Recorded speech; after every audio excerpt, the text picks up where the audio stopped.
Genshin Impact has done something absolutely unheard of with Nod-Krai. It puts the main plot back in the limelight. The moon is false. I reached that conclusion long ago. Now's our chance!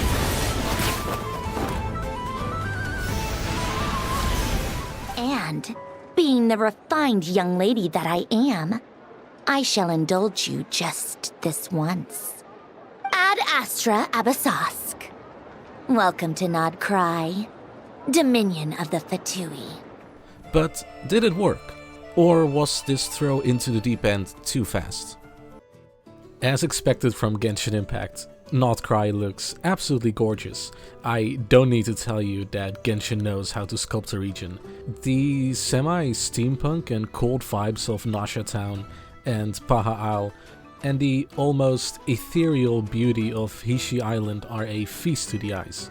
I spent many hours just wandering about, not even interacting with quests or puzzles, just exploring that blue and white glow of the home of the Frostmoon Scions.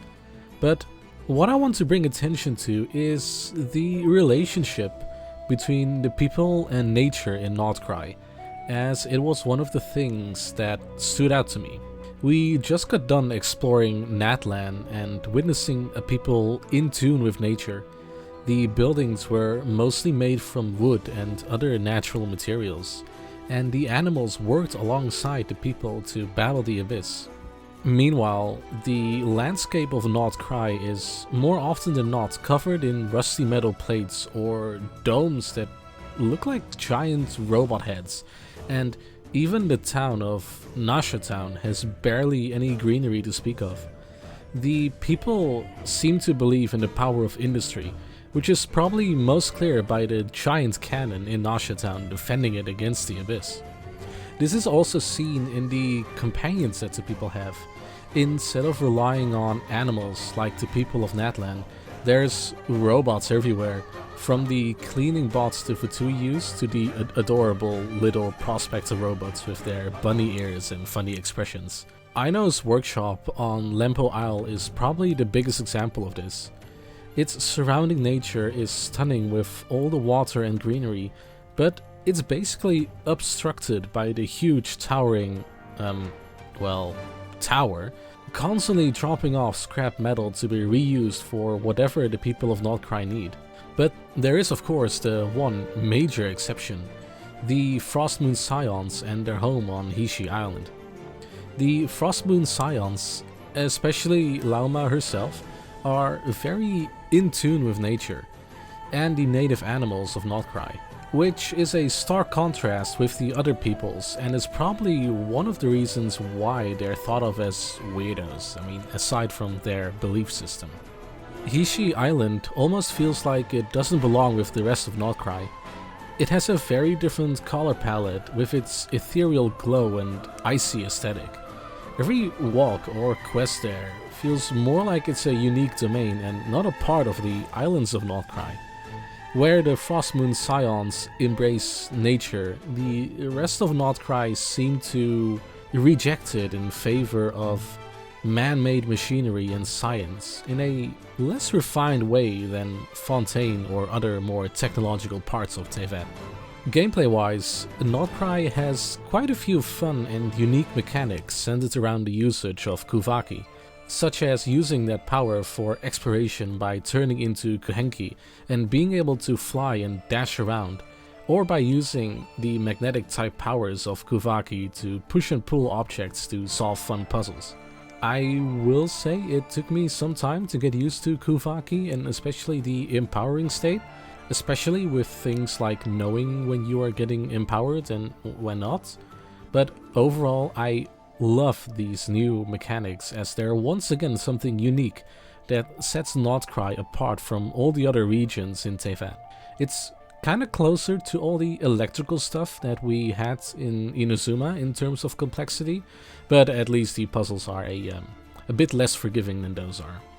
Are you enjoying the video so far?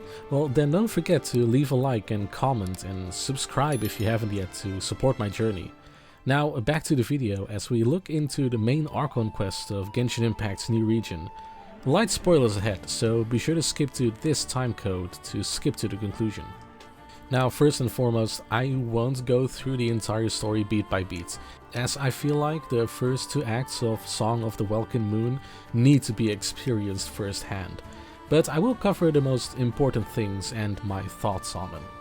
What struck me the most about the main plot of Nod-Krai is that it holds absolutely no punches when it comes to the story, which is very different from how other regions have done it so far, where we spend the first patch getting to know the new region in a more low-key setting, where the silly joy of, oh my god, it's a new thing, is forever present.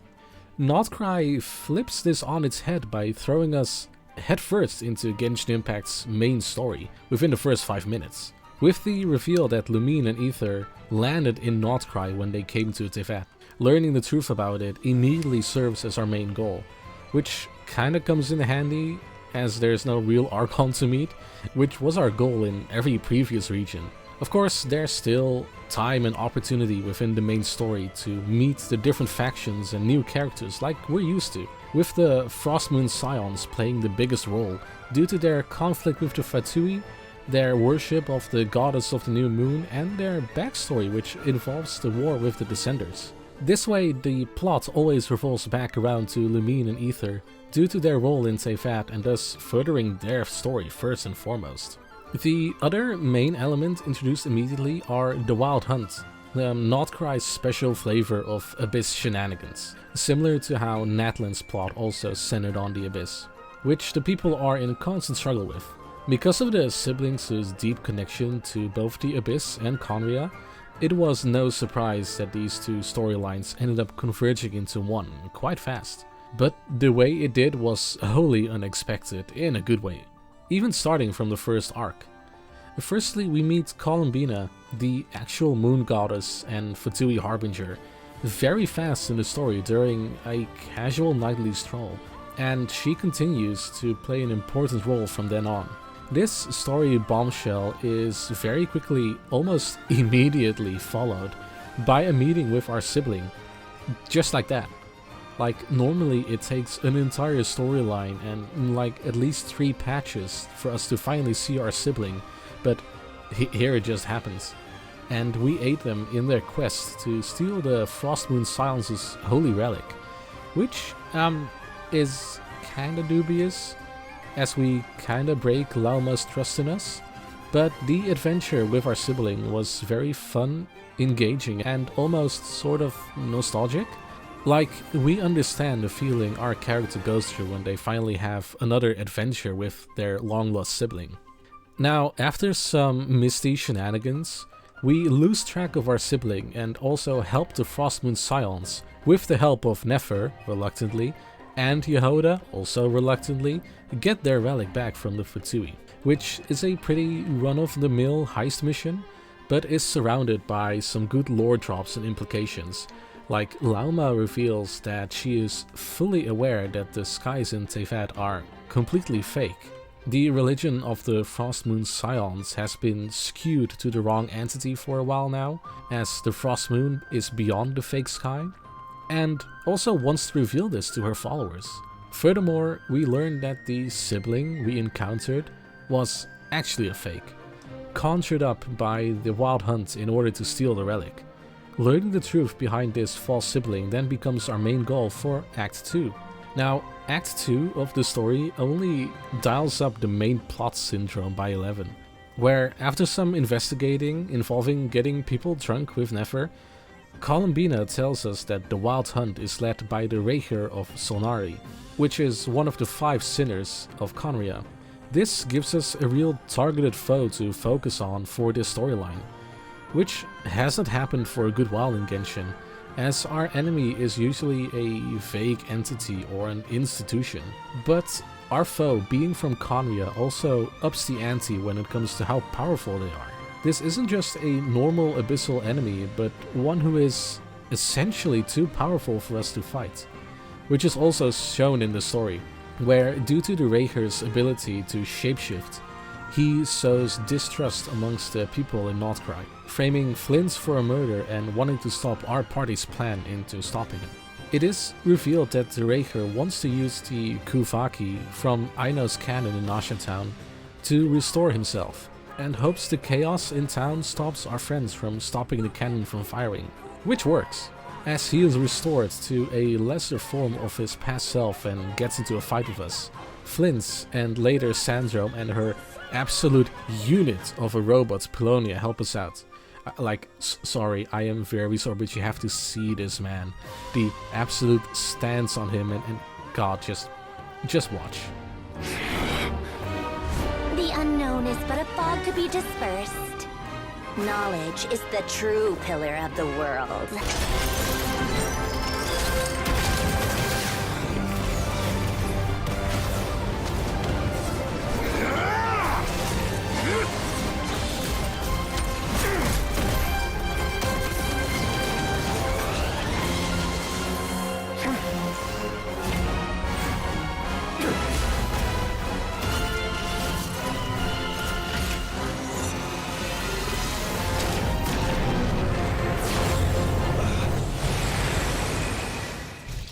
Anyway, we get saved by Columbina and live to fight another day, with our next task being to figure out our enemies' next plan in the upcoming updates. What I love about this story is how it doesn't wait to get interesting. It almost feels like a story we would have normally gotten 3 or 4 patches into a new region, due to it having all the hallmarks of a late story quest like our sibling, Conria, deep lore drops, and having us interact with other antagonists like the Fatui. I didn't even miss the usual introductory Archon quest to get us used to the new region. Nod-Krai feels like a region made to tell a story first and foremost, and I am all in. I can't wait to see what the next chapters of the story have to offer. In conclusion, these new adventures in the Song of the Welkin Moon and the new region of Nod-Krai are Genshin Impact at its best. Nod-Krai is downright beautiful with a lot of character and world building. The relationship between humans and nature is front and center, and the Kuvaki add a great layer of exploration. The Archon quest also doesn't hold back at all and delivers a gripping story that puts Genshin's main plot back in the spotlight where it honestly belongs. I love this update and cannot wait to see what the future holds for both Nod-Krai and our new companions. But what do you think about Genshin Impact's latest version and the region of Nod-Krai? Did you also enjoy the main plot? Let me know in the comments, and if you enjoyed this video, consider subscribing, as I post regular deep dives and reviews into the games I love. Cleanup sequence in progress. Based on data from past incidents, please avoid dropping small items such as Mora, screws, gears, minerals, toys, gummies, snacks, hairbands, socks, and slippers.